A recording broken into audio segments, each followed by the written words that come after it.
एक नई वीडियो के साथ आज मैं फिर हाजिर हूं, आपका होस्ट और दोस्त विक्रांत जोशी आपका स्वागत करता हूं मेरे रिव्यू मास्टर में, जिसमें हम लेके आते हैं वर्ल्ड अफेयर्स और डिफेंस के दिन भर की टॉप खबरें। तो चलिए जान लेते हैं। अपनी सबसे पहली खबर की बात करेंगे तो वो LCH की तरफ से आ रही है, लाइट कॉम्बैट हेलीकॉप्टर की तरफ से आ रही है निकल के।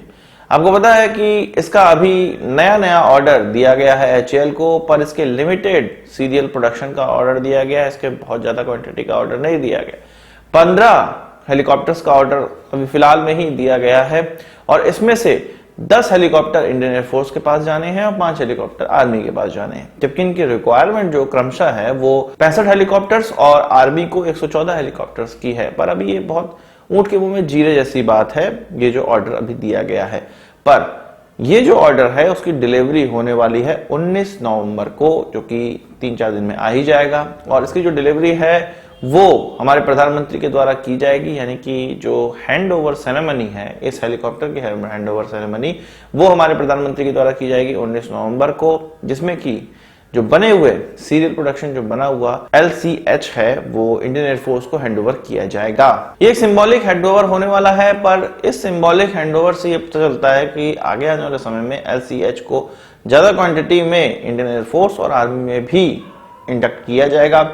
इससे पहले अर्जुन का भी इसी प्रकार से हैंडओवर हुआ था और उसके बाद ही हम लोगों ने सुना था कि इसके 118 क्वांटिटी का ऑर्डर दे दिया गया था। इसी प्रकार से LCH का भी हैंडओवर हो रहा है। भविष्य में मुझे लगता है कुछ समय बाद ही इसके बड़े ऑर्डर हमें देखने को मिलेंगे। LCH की बात ही चली है तो HAL के द्वारा LCH बनाया जाता है। आपको पता है HAL के द्वारा तेजस भी बनाया जाता है। तेजस अभी कहां पर है? दुबई एयर शो में। दुबई एयर शो में और कौन है? JF-17 ना वो नहीं गया हुआ है, पाकिस्तान गया हुआ है। पाकिस्तान की एक एजेंसी बनी हुई है, एक्सपोर्ट को प्रमोट करने वाली एजेंसी। उसका कुछ इस तरह से तस्वीर निकलकर सामने आई है। कुछ नहीं है प्रमोट करने के लिए उनके पास। JF-17 जो वो कहते हैं उनका, वो भी नहीं है प्रमोट करने के पास, क्योंकि चीन ने उनको इजाजत नहीं दी है। वो किसी भी चीज का प्रमोशन नहीं कर सकते। वहीं भारत का खेमा कुछ इस प्रकार से दिख रहा है। भारत के द्वारा अपने तेजस को वहां पर उड़ाकर भी दिखाया गया। इसके अलावा हमारी एक्रोबैटिक टीम भी वहां पहुंची हुई है, सारंग हेलीकॉप्टर भी पहुंचा हुआ है। सभी ने अपनी छटा बिखेरी आज। इसको देखकर, इसकी रिपोर्टिंग देखकर पाकिस्तानी लोग चिढ़ गए और मजाक उड़ाने लगे। तेजस को जानते हैं कि समोसा की तरह कहते हैं, पर मजाक उड़ाने के अलावा वो और कर क्या सकते हैं? इतने पैसे भी उनके पास नहीं है कि वो अपनी एयरक्राफ्ट को किसी एयर शो में ले जा सकें। उसके ईंधन का खर्चा, उसके ढुलाई का खर्चा वो नहीं दे सकते हैं। इसीलिए तो उनका JF-17 देखने को नहीं मिला। अगर उनका इतना ही इंडिजिनस एयरक्राफ्ट है और उसको वो प्रमोट करते हैं, उसका एक्सपोर्ट और बढ़ाना चाहते हैं वो, तो उनको प्रमोट करना चाहिए था। ऐसा नहीं हुआ क्योंकि वो चीनी एयरक्राफ्ट है। चीन के द्वारा अपने दूसरे एयरक्राफ्टों को प्रमोट किया गया। L-15 का ही नाम ले लीजिए, उसको प्रमोट किया गया, पर इसको प्रमोट नहीं किया गया क्योंकि चीन को अब इससे ज्यादा फायदा होने वाला नहीं है। बहरहाल तेजस का भौकाल देखकर पाकिस्तानियों की तो नींद उड़ ही गई है, साथ ही साथ चीनियों की भी नींद उड़ी है। चीन की नींद तेजस को देख के नहीं उड़ी है, ब्रह्मोस को देखकर उड़ी है। एक्चुअल में 4 धाम यात्रा में जो रोड की चौड़ाई बढ़ानी है, उसके लिए जब हमारी Indian government, central government court में बता रही थी कि इन रोड्स की क्यों आवश्यकता है, तो उसमें यह भी बताया गया कि ब्रह्मोस को अगर सीमा पर तैनात करना है तो उसके लिए चौड़ी रोड्स की आवश्यकता है। इसलिए इस प्रकार की चीजें, एनवायरमेंट को भले ही थोड़ा नुकसान हो रहा है, पर इस प्रकार की चीजें करनी पड़ेंगी। ये कोर्ट में हमारी गवर्नमेंट के द्वारा बताया गया 2-3 दिन पहले। और इतनी छोटी सी बात पर चीन परेशान हो गया है। ग्लोबल टाइम्स जो कि मुखपत्र है चीन का, चीन की कम्युनिस्ट पार्टी का, उसके द्वारा यह कहना है कि ये जो ब्रह्मोस का आइडिया है भारत का, उससे चीन को बहुत ज्यादा नुकसान तो नहीं होने वाला है। और ये जो चीज है ब्रह्मोस को डिप्लॉयमेंट का, वो एस्केलेशन को दिखाता है। भारत को चीन के साथ जब टेबल पर बातचीत होगी तो इससे काफी ज्यादा प्रॉब्लम होने वाली है, क्योंकि चीन इससे नाखुश है। अब चीन नाखुश है तो क्या करें? चीन को नाखुश करना ही तो भारत के लिए खुशी की बात है। और दूसरी बात, अभी तो हमने ब्रह्मोस का नाम ही लिया है। जब हम तैनात कर देंगे, वैसे कुछ बैटरीज उसकी तैनात है और ज्यादा संख्या में हमें बैटरीज तो तैनात करनी पड़ेगी, उसके लिए तो रोड बनाई जा रही है।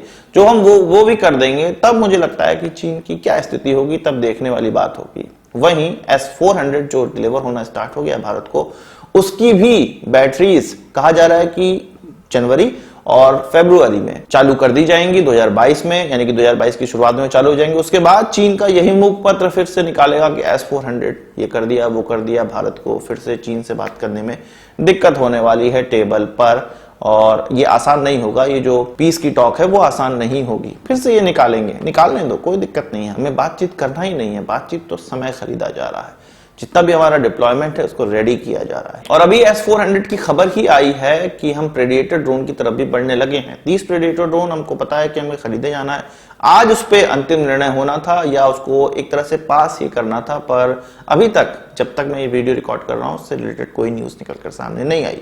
जैसे ही निकल कर आएगी मैं उसकी अपडेट भी आपको दूंगा, पर आज उसको लगभग पास माना जा रहा है और ये माना जा रहा है कि अमेरिका से हम 30 प्रेडिएटर ड्रोन जल्द ही हम इससे खरीद लेंगे, इसका ऑर्डर उसको दे देंगे, बस आज उसको पास कर दिया जाए। वहीं अगली खबर की हम लोग बात करें तो वो बहुत डिफेंस से रिलेटेड चीज नहीं है, पर डिफेंस से रिलेटेड भी आप इसको मान सकते हैं, जो कि हमारी इकोनॉमी को चौपट किया, पूरे विश्व की इकोनॉमी को चौपट किया, चाइनीज वायरस। उससे रिलेटेड जो ऐप भारत ने बनाया उससे लड़ने के लिए कोविन ऐप, जिससे कि हमको वैक्सीन लगी, इस कोविन ऐप की जो भौकाल है वो पूरे विश्व में फैल रहा है। 12 कंट्रीज जिसमें कि साउथ अमेरिकन कंट्रीज भी हैं, इसमें ब्राजील भी है, उरुग्वे भी है, अर्जेंटीना भी है, इत्यादि इत्यादि कंट्रीज हैं, वो भारत से कह रही हैं कि ये जो कोविन ऐप है ये उनको इस्तेमाल करने को दिया जाए। जो कोविड मैनेजमेंट इससे हो रहा है, वैक्सीन का मैनेजमेंट हो रहा है, वो उनको करना है।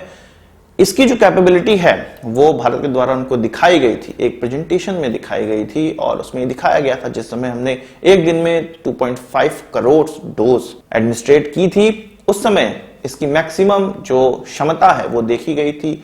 800 डोजेस पर सेकेंड ये एडमिनिस्ट्रेट कर पा रहा था, मतलब उसकी व्यवस्था कर पा रहा था, चाहे हम उसको बुकिंग से रिलेटेड ले लें या इसके इन्वेंट्री मैनेजमेंट को ले लें, इन सभी चीजों के लिए इस ऐप का इस्तेमाल किया जा रहा था। तो भारत ने जो MOM है उसको साइन करके इन देशों को भेज दिया है। इन देशों के द्वारा जैसे ही MOM साइन हो जाएगा, भारत का ये ऐप, ये टेक्नोलॉजी, ये मैनेजमेंट टेक्नोलॉजी इन कंट्रीज को मिलेगी। इनको ये सारी चीजें फ्री में मिलेंगी, बशर्ते ये किसी को और पैक करके ना बेच दें ये सारी टेक्नोलॉजी या ये जो एप्स हैं या ये जो सॉफ्टवेयर है। भारत ने तब तक इसको फ्री में देने का बात किया है उस देश को, अगर वो देश कोई गलत काम ना करे इस ऐप या इस सॉफ्टवेयर या इस टेक्नोलॉजी से रिलेटेड। जो फ्री में बांटने वाली चीज है ये तो मुझे पसंद नहीं है, पर हो सकता है इस सॉफ्टवेयर की मार्केटिंग के लिए इस प्रकार की चीजें की गई हों। बाद में इस पे बेस्ड और भी सिस्टम हो सकता है डेवलप हो दूसरे देशों में, उसके लिए हो सकता है कि हम इसको पैसे में बेचें। तो आज की इस वीडियो के लिए बस इतना ही। आशा करता हूं वीडियो पसंद आया होगा, आपको एक बड़ा थम्स अप जरूर देंगे। इस वीडियो से मुझे सवाल सुझाव हो कमेंट बॉक्स में जरूर लाइएगा, और यदि आपने हमारा चैनल सब्सक्राइब नहीं किया है उसे भी कर लीजिए, क्योंकि हम इस प्रकार की वीडियो लाते रहते हैं। नमस्कार, थैंक यू, जय हिंद।